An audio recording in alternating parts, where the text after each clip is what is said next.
Hello, કેમ છો બધા? આ હું નાનો હતો ત્યારે, ઘણા વર્ષો પહેલાની વાત છે આ, ત્યારે અ, મને યાદ છે કે વરસાદ આવવાનો હોય ને એની અગાઉ ટીટોડી ઈંડા જમીન ઉપર મેદાનમાં મૂકે છે કે પછી ઊંચા ટેકરા ઉપર મૂકે છે.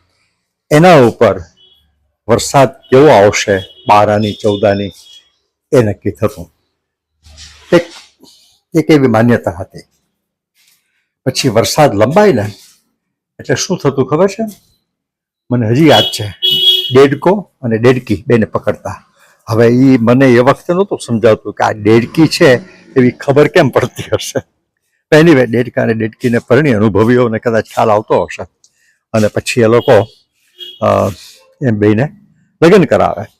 એ બેના લગ્ન થાય એટલે માને અને ધામધૂમથી થાય. આપણા શું થતા હતા, લાડવા ને જમવાનું સરસ ને બધાને આજુબાજુવાળાને બોલાવે, ખેડૂતો ને બ્રાહ્મણો ને કંઈક બધી વિધિ થાય ને એવું બધું થાય.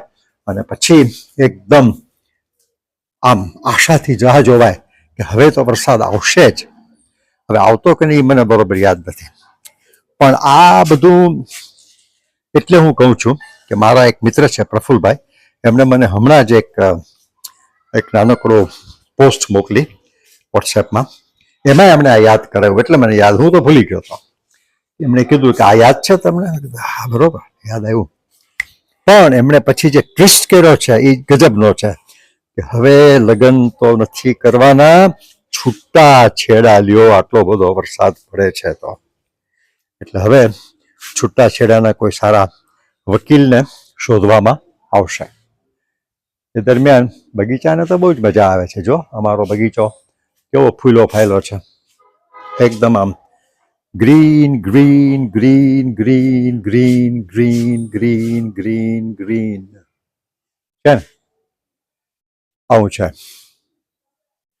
એનીવે, ચાલો, બીજો કોઈ વાંધો નથી, પણ પાપડ હવાઈ જાય ને, કપડાં સુકાય નહીં ને, બારીઓ સરખી બંધ ન થાય ને, બંધ થાય તો ખુલે નહીં, એ બધા જે પ્રોબ્લેમ્સ છે ને એની સામે મને વાંધો છે. બાકી વરસાદ પડે એનો વાંધો નથી.